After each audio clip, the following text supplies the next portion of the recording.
Item ಯಾವುದೇ ಇರಲಿ try ಮಾಡಿ ಆಚಿ ಚಿಕನ್ ಮಸಾಲಾ. ಭಾಮಾ ಹರೀಶ್ ಪುತ್ರ ಉಲ್ಲಾಸ್ ಗೌಡ ನಿಧನರಾಗಿದ್ದಾರೆ. 28ನೇ ವಯಸ್ಸಿಗೆ ಹೃದಯಾಘಾತದಿಂದ ಸಾವನ್ನಪ್ಪಿದ್ದಾರೆ. ಮುಗಿಲು ಮುಟ್ಟಿದೆ ಈಗ ಕುಟುಂಬಸ್ಥರ ಆಕ್ರಂದನ. ಪಾಪ ಇಷ್ಟು ಚಿಕ್ಕ ವಯಸ್ಸಿಗೆ ಮಗ ಸತ್ತೋದ್ರೆ ಪಾಪ ತಂದೆ ತಾಯಿಗಳಿಗೆ ಹೆಂಗಾಗಿರ್ಬೇಡ. ಅದರಲ್ಲೂ ಕೇವಲ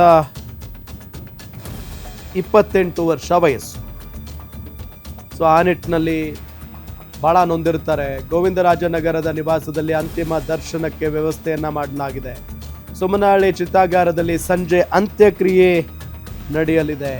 ಕೊಡಚಾದ್ರಿಗೆ ಸ್ನೇಹಿತರ ಜೊತೆ ಟ್ರಕ್ಕಿಂಗ್ಗೆ ಹೋಗಿದ್ರು ಉಲ್ಲಾಸ್. ಟ್ರಕ್ಕಿಂಗ್ಗೆ ಹೋಗಿದ್ದ ವೇಳೆ ಹೃದಯಾಘಾತದಿಂದ ಉಲ್ಲಾಸ್ ಸಾವನ್ನಪ್ಪಿದ್ದಾರೆ. ಭಾಮಾ ಹರೀಶ್ ಪುತ್ರ ಉಲ್ಲಾಸ್ ಗೌಡ ನಿಧನರಾಗಿರೋದು.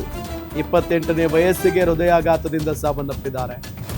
ಜೊತೆಗೆ ಇತ್ತೀಚಿನ ದಿನಗಳಲ್ಲಿ ಈ ಸಣ್ಣ ಪುಟ್ಟ ವಯಸ್ಸಿನವರಿಗೇನೆ ಈ ರೀತಿಯಾಗಿ ಹೃದಯಾಘಾತ ಆಗ್ತಾ ಇರೋದು ಒಂಥರ ಭಯ ಹುಟ್ಟಿಸುವಂತ ವಿಚಾರ. ಇದು ಸಣ್ಣ ಮಕ್ಕಳಿಂದ ಹಿಡಿದು 36 ವರ್ಷ ವಯಸ್ಸಿನವರೆಲ್ಲ ಇತ್ತೀಚೆಗೆ ಸಾಯ್ತಾ ಇದ್ದಾರೆ ಹೃದಯಾಘಾತದಿಂದ.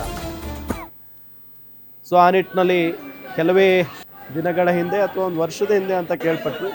ಅವ್ರಿಗೆ ಈಗ ಹೂ ಮುಡಿಸೋ ಶಾಸ್ತ್ರವೂ ಕೂಡ ಆಗಿತ್ತು, ಮದುವೆ ಕೂಡ ಫಿಕ್ಸ್ ಆಗಿತ್ತು ಅಂತ ಕೇಳ್ಪಟ್ಟಿದ್ವಿ. ಆ ಫೋಟೋ ಕೂಡ ನಿಮಗೆ ತೋರಿಸ್ತಾ ಇದ್ವಿ ನಾವು.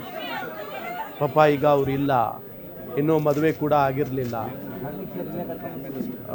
ಈಗ ಅವರು ನಿಧನರಾಗಿರುವಂಥ ಹಿನ್ನೆಲೆಯಲ್ಲಿ ಕುಟುಂಬಸ್ಥರ ಆಕ್ರಂದನ ಮುಗಿಲು ಮುಟ್ಟಿರೋದು. ಉಲ್ಲಾಸ್ ಗೌಡಗೆ ಅಂತಿಮ ನಮನವನ್ನು ಸಲ್ಲಿಸ್ತಾ ಇದೆ ಇಡೀ ಕನ್ನಡ ಚಿತ್ರರಂಗ. ಅಂದರೆ ಭಾಮಾ ಹರೀಶ್ ಅವರು ಕನ್ನಡ ಚಿತ್ರರಂಗಕ್ಕೆ ತಮ್ಮದೇ ಆದಂಥ ಕೊಡುಗೆಯನ್ನು ಕೊಡ್ತಾ ಬಂದಂಥವರು. ಅವರ ಪುತ್ರ ಇವತ್ತು ನಿಧನರಾಗಿದ್ದಾರೆ.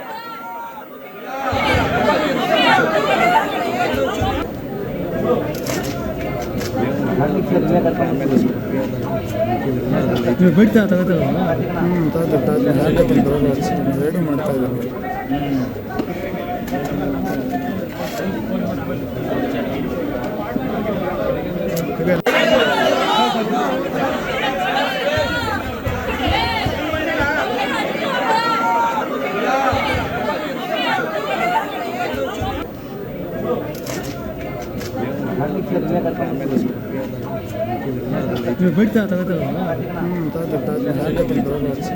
ಮಾಡ್ತಾ ಇದ್ದಾರೆ.